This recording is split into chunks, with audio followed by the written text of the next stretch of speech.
대한민국의 조용기 목사님을 소개합니다. 행복한 내적 생활의 조건이라는 제목으로 여러분과 함께 은혜를 나누고자 합니다. 이 세상에 사는 사람치고 어느 누구 한 사람도 행복해지기를 원치 않은 사람은 한 사람도 없습니다. 그러나 많은 사람들이 행복해지지 않고 불행한 생활을 하고 있고 슬픔을 지식고 살고 있는 이유는 그들이 행복으로 걸어가는 길을 알지 못하기 때문에 그런 것입니다. 여러분, 행복이란 우리 한 사람 한 사람 행복해지기를 원하는 사람의 마음의 결단에 달려있는 것입니다. 내가 행복을 선택해야 되겠다. 나는 매일매일의 생활 속에 불행을 선택하지 아니하고 행복을 선택해야 되겠다는 마음의 선택의 결단이 우리에게 절실히 필요한 것입니다. 아브라함 링컨은 말하기를 인간은 행복해지기를 원하는 것만큼 행복해질 수 있다고 그런 말인 것입니다. 그러므로 오늘 저는 여러분에게 여러분 한 사람 한 사람 이 세상에 살면서 부유하든지 가난하든지 건강할 때나 병들 때나 상관할 것 없이 행복을 가지고 살 수 있는 여러분에게 조건을 제시해 드리겠습니다. 첫째로 여러분, 우리가 행복한 삶을 하기 위해서는 매일의 생활 중 주님을 영광하게 하기로 마음의 결심을 해야만 하는 것입니다. 제가 이번 여행을 통해서 비행기 안에서 스튜어디스 한 사람에게 전도를 했습니다. 스튜어디스가 자기는 살고 싶은 생각이 없다, 죽어버리고 싶다, 그런 말을 해요. 그래서 당신이 살고 싶지 않고 죽어버리고 싶은 것은 당신의 삶의 내용이 텅 비었기 때문에 그렇다. 당신의 삶의 내용이 의미가 있고 가치가 있고 삶의 목표가 있으면 매일매일의 생활이 활기찰 것이다.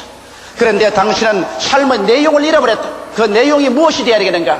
우리를 위해 십자가에 죽었다가 부활하신 예수 그리스도를 삶의 내용으로 모시고 천지를 지으신 하나님을 영광하게 하는 삶을 살면은 당신의 삶이 매일같이 가치가 있고 그리고 의미 있는 삶을 살게 되고 당신이 걸어가는 삶의 영원한 목표가 하늘나라에 도달하는 것이 되기 때문에 목적 있는 삶이 되므로 당신은 행복을 얻을 수가 있다. 그렇게 제가 하고 기도를 해주고 있는데 앞자리에서 계시는 사업가 한 사람이 연방 담배를 피우고 있다가 그만 담배를 끊어버리고 내가 한참 그 소녀에게 전도하고 있는데 귀를 기울이고 계셔요.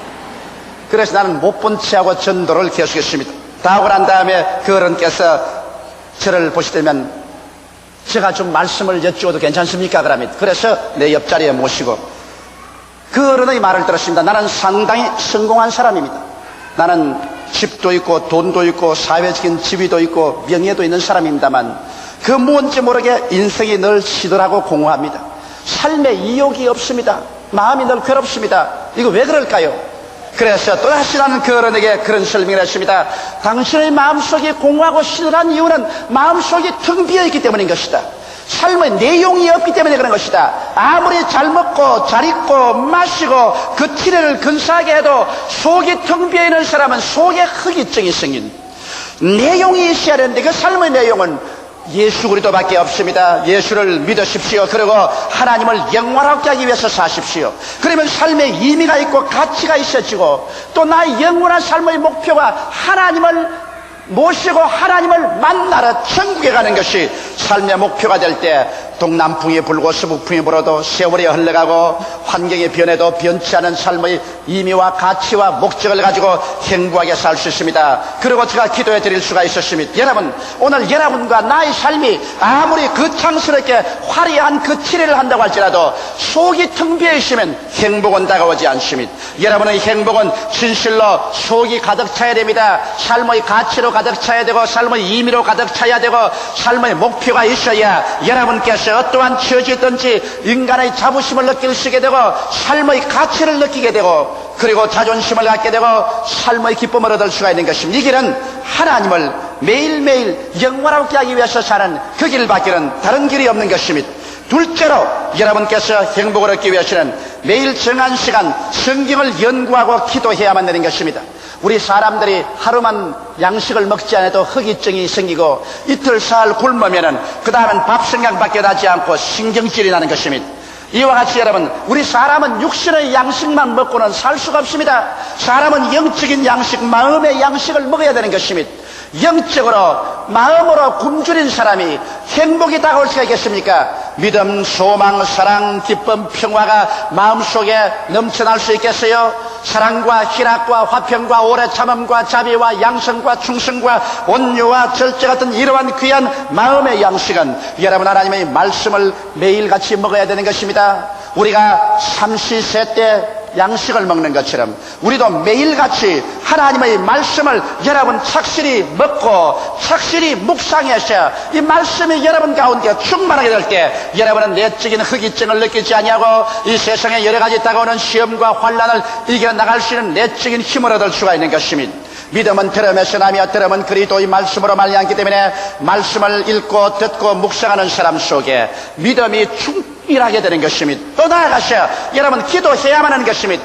오늘날 기도하지 않고 하나님과 교제할 수 있습니까? 사람과도 서로 대화하지 않고는 안 친해지는데 하나님과 친해지려면 여러분 기도를 해야 돼요. 교회 왔다 갔다 하면서 내가 개인적으로 하나님과 깊은 기도의 교제 관계가 없으면 성령이 내 마음속에 충만하지 않습니다. 저는 매일같이 1시간 반에서 2시간 이상 아침 새벽 일찍 일어나서 기도를 하지 아니하면 그 마음속에 공허가 말할 수 없습니다. 그날 나와서 무슨 일을 해도 일이 잘 안 되고 신경질이라고 화날 일만 자꾸 생겨나는 것입니다. 그러나 하루에 1시간 반 내지 2시간 내가 주께 구할 것다고 하고 하나님과 대화를 하고 하나님을 먼저 섬기고 난 다음에 마음의 성령이 충만하고 기쁨이 넘쳐서 나오면 그날 어떤 일을 당해도 능히 해결할 수 있는 힘과 능력과 지혜와 총명을 하나님께서 주시고 모든 일이 합동하여 선을 이룰 수 있는 믿음을 얻을 수가 있는 것입니다. 이렇기 때문에 우리가 인생을 살면서 염려 없는 인생은 살 수가 없어요. 문제 없는 인생도 살 수가 없습니다. 가는 곳마다 염려가 다가오고 문제가 다가오고 시험과 환난이 다가옵니다. 이것을 이겨내지 못할 때 우리가 고통이 다가오는 것입니다. 이것을 이겨낼 수 있는 내적인 힘이 있을 때 어떠한 시련과 환난이 다가와도 우리는 당당하게 승리할 수 있는 것입니다. 이러기 위해서 우리는 말씀을 먹어야 되고 우리는 기도해서 성령이 충만해야 되는 것입니다. 그러면 말씀과 성령이 충만한 사람은 어떠한 시험과 환난이 다가와도 이것을 오히려 변화시켜서 나의 밥으로 만들어버리고 더 힘을 얻게 만들고 마는 것입니다. 이러므로 우리가 행복한 내적인 삶을 살기 위해서는 매일 정한 시간에 성경을 연구하고 기도하는 것을 게을리하지 마시기를 주님의 이름으로 축원합니다. 셋째로 행복을 얻기 위해서는 매일 마음의 병을 청산해야 되는 것입니다. 이 세상에 사는 동안 육신에도 여러 가지 질병이 다가오는 것처럼 사람의 마음에도 끊임없이 병이 다가옵니다. 마음의 병을 키워놓고 나면은 마음의 죽음이 다가오는 것입니다. 이렇기 때문에 마음의 죽음이 다가오기 전에 마음의 병을 자꾸 청산하고 치료해 나가야 되는 것입니다. 마음의 병은 무엇으로 생길까요? 미움이나 분노, 울분, 원한 등을 그대로 내버려두면 이것이 마음에 무서운 파괴적인 병을 일으키는 것입니다. 이렇기 때문에 성경은 말씀하기를 성을 내어도 분을 내어도 죄를 짓지 말며 해가 지도록 분을 품지 말라고 말한 것입니다. 여러분 오늘날 우리가 인생을 살면서 우리 마음속에 성날 일, 미울 일, 분노, 원한이 안 다가오는 것은 아닙니다. 그러나 이것을 여러분 가지고서 마음에 품은 채로 하루해를 건너고 잠자리에 들어가면 이것이 우리의 심령 속에 무서운 파괴를 가져오는 것입니다. 이렇기 때문에 미움이 들어오고 분노가 들어오고 원한이 마음속에 사무치라도 그 해가 지나기 전에 주님 앞에 나와서 이것을 다 고백해서 청산해버리고 예수의 피로 씻어버리고 이것을 다 흘러가는 물처럼 흘러보내게 되시기를 주의 이름으로 축원합니다. 그뿐 아니라 마음속에 불안과 공포가 사람인 이상 안 다가올 수가 있나요? 환경에 여러 가지 불안과 공포가 소용돌이 치며 다가옵니다. 이 불안과 공포가 다가올 때 이것을 가지고서 전전긍긍하지 말고 여러분께서 불안하고 공포에 차거들랑 일하는 수를 다 거쳐버리고 골방에 들어가서 하나님께 부르짖으십시오. 왜냐하면 이 세상에서 어떠한 불안과 공포라도 하나님은 더 위대하신 것입니다. 이 위대하신 하나님께 나가서 여러분과 마음을 열어놓고 간절히 기도해서 불안과 공포 대신에 예수 그리스도의 사랑이 마음속에 충만하게 되면 하늘과 땅을 지으신 하나님께서 나를 사랑하시고 품어주심으로 말미암아 나는 두려워할 것이 없다는 신념이 생겨나게 되는 것입니다. 그리고 부정적인 마음과 좌절감을 청산해내야 되는 것입니다. 우리는 환경에서 부정적인 환경과 부정적인 생활의 여러 가지 요건이 다가오는 것입니다. 이것을 그대로 받아들여서 부정적인 마음이나 좌절감을 가지게 되면 인간이 파멸당하고 마는 것입니다. 여러분, 이 세상에 살면서 우리가 그늘 밑을 찾아가려면 얼마든지 그늘이 있어요. 아무리 태양이 쨍쨍 베이는 대낮에도 나무 밑에도 그늘이 있고, 빌딩 밑에도 그늘이 있고, 처마 밑에도 그늘이 있고, 그늘진 길을 찾아가려면 얼마든지 찾아갈 수 있습니다. 그러나 태양이 찬란하게 비치는 그 아래 가려면은 여러분 태양빛 아래도 얼마든지 갈 수 있는 것입니다. 이렇기 때문에 행복이란 마음의 선택의 결정이 있다는 것은 이 세상을 살면서 슬픈 것을 찾아서 그것을 집중적으로 바라보고 그 마음이 부정적이고 파괴적이 될 수도 있고, 또 우리의 환경 가운데서 밝고 맑고 환하고 희망찬 것을 바라보고 그것을 집중적으로 생각하고 그것을 마음속에 받아들임으로 말미암아 마음속에 긍정적이고 적극적이며 창조적이고 생산적인 인간의 삶의 태도를 취할 수도 있는 것입니다. 여러분, 한 가정사도 그래요. 가정에 많은 일들이 생겨나는데 그 일들 가운데서 내가 부정적인 요소를 다 끌어모아서 내 무덤을 만들 수도 있는 것입니다. 그러나 그 여러 가지 부정적 요소가 있음에도 불구하고 가정에서 우리를 즐겁게 하고 소망채워 기쁘게 하는 요소를 뜻입니다. 이것을 자꾸 끌어모아서 갖고 와서 이것이 온 가정을 충만하게 채워버리게 할 수도 있는 것입니다. 이러므로 행복과 불행, 절망과 소망은 여러분과 내 마음의 선택에 달려있다는 것을 우리가 깊이 알아야만 되는 것입니다. 이렇기 때문에 우리는 부정적인 환경이나 좌절을 가져오는 환경을 그대로 받아들여서 마음조차 부정적이 되고 좌절해버리지 말게 되기를 주의 이름으로 축원합니다. 그리고 죄책을 마음속에 가지고 있어서는 안 됩니다. 여러분 마음속에 실제로 죄를 짓고 죄책감이 생기면 곧장 하나님 앞에 회개하고 죄를 버리고 양심의 소리를 들어서 마음을 정결하고 깨끗하게 할 때 여러분 행복이 다가오지, 양심의 죄책을 가지고서는 그대로 살 때 행복은 다가오지 않습니다. 또 거짓된 죄책도 있습니다. 사실은 죄가 아닌데도 죄스럽게 생각하는 이런 것조차도 예수의 피로 씻어버리고 정하게 해서 마음이 밝고 맑고 환할 때 여러분 행복이 다가오게 되는 것입니다. 넷째로 행복하기 위해서는 가족들과 친해지도록 노력해야만 되는 것입니다. 오늘 사는 생활이 너무나 복잡하고 바쁘기 때문에 자기의 각자 맡은 일에 정신이 팔려서 가족들하고 친해질 리가 없습니다. 부부 간에도 친해질 리가 없고, 더구나 부모 자식들 간에 친해질 시간이 없으므로 대화가 막혀버릴 때가 많은 것입니다. 이것이 가장 큰 불행의 요소 중에 하나인 것입니다.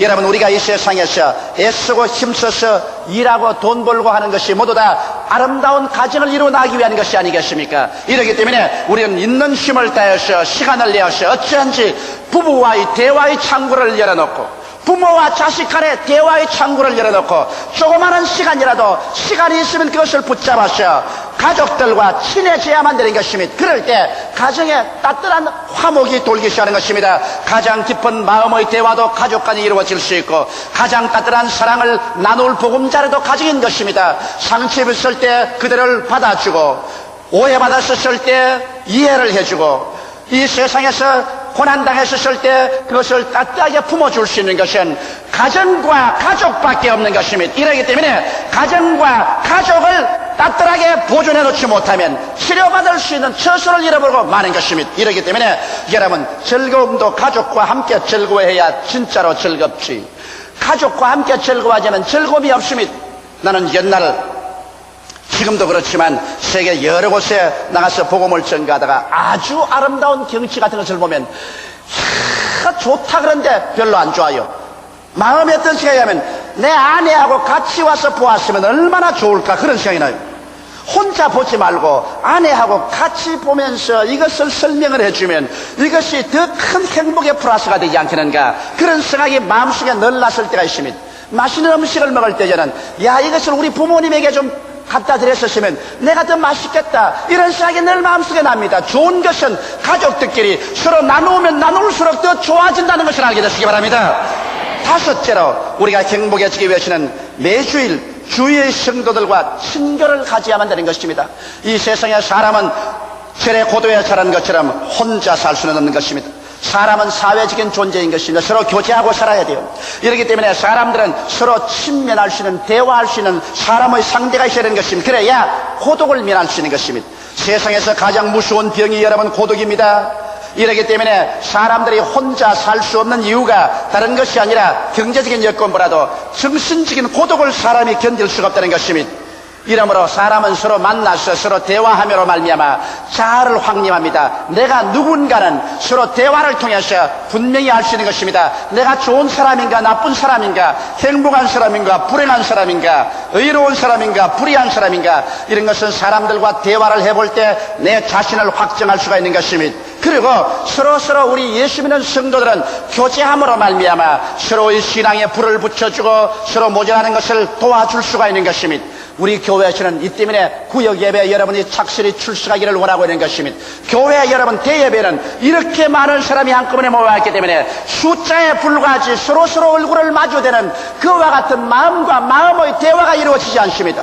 얼굴과 얼굴의 대화는 이루어져도 마음과 마음의 대화가 없는 삭막하게 되는 것입니다. 그러나 우리 구역 예배에 들어가서 구역장 우리 초장들과 함께 모여서 서로 얼굴과 얼굴을 마주댈 뿐 아니라 마음과 마음을 털어놓고 성도의 대화를 하게 될 때 우리의 삶이 살쪄지고 기뻐지고 삶의 즐거움을 느끼게 되는 것입니다. 이러므로 교회에 와서 외로운 인생이 되지 말고 반드시 구역에 소속해서 구역 간에 이웃 성도 간에 대화를 나눔으로 말미암아 나는 혼자가 아니라는 그 즐거움 속에 들어가게 되시기를 주의 이름으로 축원합니다.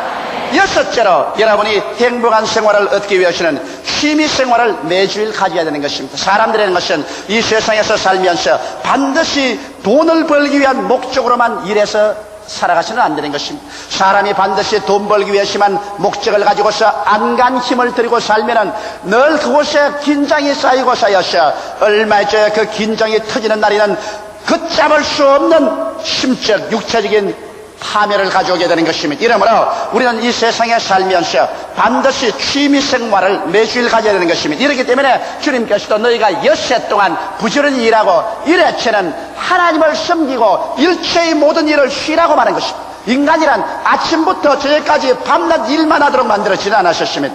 엿새 동안은 일하고 일회체는 쉼으로 말미암아서 하나님을 섬김으로 그 마음에 새롭게 하나님의 은총으로 새로운 활력을 채워줄 수가 있는 것입니다. 그와 함께 여러분 생활의 긴장을 풀 수 있고 참으로 즐길 수 있는 지극히 적은 취미라도 좋습니다. 개인적으로도 가족적으로라도 혹은 친구하고도 그렇게 돈 들지 아니하고 힘들지 아니하는 생활의 취미를 발견하시기 바랍니다. 이래서 여러분이 조그마한 일에 취미 생활을 계속할 때 여러분의 생활이 활기차고 즐거워지고 더 의미가 있게 되는 것입니다. 조그마한 곳곳질을 해도 좋습니다.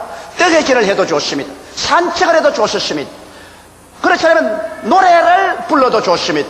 악기를 배워도 좋습니다. 여러분께서 인생을 살면서 여러분의 생의 바퀴에 기름을 쳐줄 수 있는 조그마한 취미생활을 반드시 가져서 여러분의 삶을 새롭게 변화시키는 이런 운동을 해야 우리가 하루하루 살아가는데 즐거움을 가지고 행복을 느낄 수가 있는 것입니다.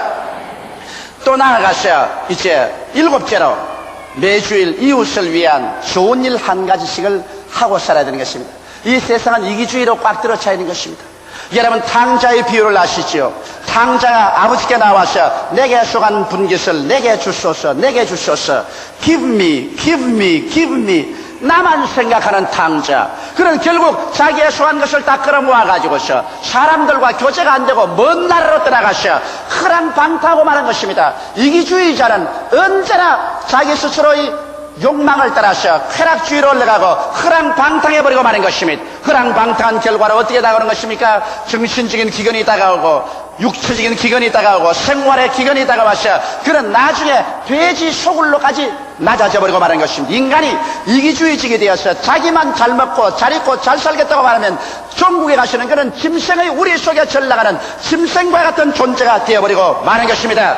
그래서 그 탕자가 나중에 절망에 처했을 때 그것을 크게 깨닫고 난 다음에 나는 아버지께로 돌아갈 때 하나님과 아버지에게 죄를 지었으므로 아들이라 일컬음을 받을 자격을 잃어버렸다. 이제는 중중의 하나로 보소서하고 돌아가리라. 자아가 깨어진 상태로 돌아오게 된 것입니다. 이와 같이 오늘날 여러분 우리가 이 세상에 살면서 자아를 잃어버릴 수는 없지만은 그러나 무엇인지 나만 가지고 내게 주소서 내게 주소서 내 중심으로 이기주의로만 산다면 그러한 남편은 한 가정에서 가장으로서의 자격을 상실합니다. 그러한 아내는 한 가정을 잘 보금자리를 만들 수가 없습니다. 그러한 자녀는 부모를 크게 불행하게 만들고 마는 것입니다. 이러므로 여러분, 우리 매주일 우리가 이웃을 위한 좋은 일 한 가지씩을 하고 살자. 그것인 것입니다. 남편은 매주일에 이번 주일에도 내 아내를 위해서 한 가지 좋은 일을 하자. 그래서 끊임없이 아내를 연구해서 아내에 대해서 가장 좋은 일 한 가지씩 해주자. 남편도 아내를 기쁘시게 할 수 있는 좋은 일을 하나 해보자. 부모는 자식에게, 자식은 부모에게 우리 좋은 일을 한번 해보자. 한 주일에 적어도 한 건이라도 해보자. 우리 가족이 합쳐서 이웃에 못 살고 흠벗고 굶주리는 사람에게 나누어 갖기 운동이라도 전개해서 옷가지 한 간, 쌀 얼마라도, 그리고 금전 얼마라도, 환경에 도움이 되는 얼마라도, 또 다른 말 한마디라도 좋은 일 한번 해보자. 여러분께서 이와 같이 이웃에게 좋은 것을 나누고 이웃에게 좋은 일을 하게 될 때 여러분은 삶의 보람을 창조하게 되는 것입니다. 사람이 남을 도와주고 나면은 그렇게 마음속에 기분이 좋고 자기가 으쓱하고 삶의 가치를 느낄 수가 있는 것입니다. 이렇기 때문에 여러분께서 삶의 보람을 창조하기 위해서는 나누어 주고 나누어 갖고 이웃을 도와주고 이웃에 좋은 일하는 여러분 되시기를 주 이름으로 축원합니다.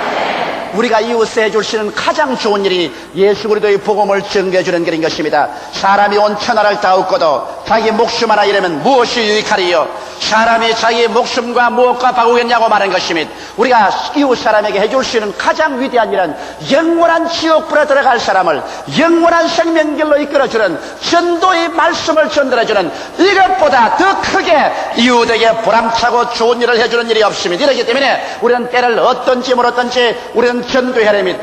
저는 비행기 여행을 많이 하기 때문에 비행기를 탈 때마다 전도하기로 결심을 합니다. 전번에 제가 미국 갈 때 칼기 안에서 하나님께 기도하고 아버지여 성령으로 역사해서 전도하게 해주시옵소서는데 온 칼기 스튜어디스가 다 모여와가지고서 미국까지 가는데 안수한다고 정신이 없습니다. 와서 예수의 보고 말씀을 듣고 그래서 자꾸 안수해달라고 해서 안수하는데 개인 문제, 가정 문제, 생활 문제, 결혼 문제, 신랑 얻는 문제 할 것 없이 온갖 문제를 가지고 다 기도를 해주고 나니까 은간 비행기가 미국에 도착하고 말더라는 것입니다. 이와 같이 남을 도와주고 나니까 시간 가는 것도 모르고 그렇게 보람차고 좋을 수가 없어요. 이와 같이 할 때 자기의 이미지가 고양되는 것입니다. 야, 나도 남을 도와주고 사니 살만한 사람이 되었구나. 자기 이미지가 고양됩니다. 여러분, 그리고 존중할 수 있는 마음, 자존심이 생기면 마음에 행복해지시오. 그렇게 되면은 여러분께서 마음속에 즐거움을 느낄 수가 있는 것입니다. 사람은 여러분 자기를 사랑하게 될 때 행복해지고 그리고 남을 사랑하게 되는 것입니다. 내가 삶에 보람이 있다, 내 이미지가 고양되고 나도 자존심이 생기게 되면은 마음이 행복해져요. 마음이 즐거워져요. 마음이 즐거워지면 또 더욱 다른 사람을 행복하게 만들 수가 있는 것입니다. 이와 같은 일을 할 수 있는 가장 좋은 길이 매주일 이웃을 위한 좋은 일을 적어도 한 가지씩은 하는 여러분 되시기를 주 이름으로 축원합니다. 행복은 우연히 다가오는 것은 아닙니다.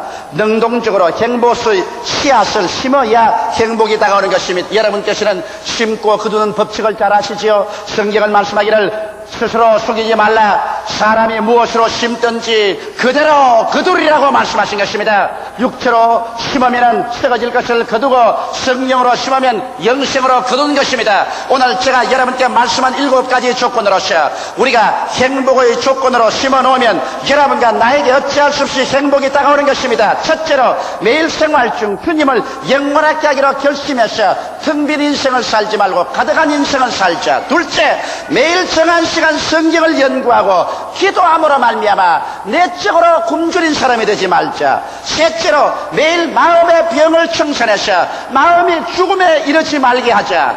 넷째로 가족들과 친해지도록 노력하자. 다섯째, 매주일 주위의 성도들과 친교를 가지자. 여섯째, 취미 생활을 하자. 일곱째, 매주일 이웃을 위한 좋은 일 한 가지씩을 하고 살아가자. 이와 같은 행복의 조건의 씨앗을 심어놓으면 그 열매로서 어찌할 수 없이 행복은 여러분의 무릎 위에 30배, 60배, 100배로 떨어지게 되는 것입니다. 행복은 선택에 달려있는 것입니다. 내가 행복으로 행복을 하게 되겠다고 결심하고 그를 선택하면 행복할 수 있고, 내가 불행을 선택하고 불행해지기를 원하면 불행해질 수 있는 것입니다. 인생을 살면서 모두 다 여러분께서 주 안에서 참으로 행복한 삶을 살게 되시기를 주님의 이름으로 축원합니다. 다 같이 고개시켜 기도드리겠습니다. 살아계신 하나님 우리 아버지, 오늘 제2부 예배에 모인 여러분들이 한 사람도 남김없이 하나님이 주신 천재 일우의 삶의 기회를 행복으로 채워놓는 삶을 살게 도와 주시옵소서. 스스로 불행의 길을 택하여 통곡하고 탄식하며 살지 않게 하여 주시옵시고, 내가 행복하고 남을 행복하게 만들어주는 우리들이 되게 도와 주시옵소서. 예수님 이름 받들어 기도드리옵나이다. 아멘. 할렐루야. 아멘. 목사님 감사합니다. 구독과 좋아요는 제작하는 데 힘이 됩니다. 감사합니다.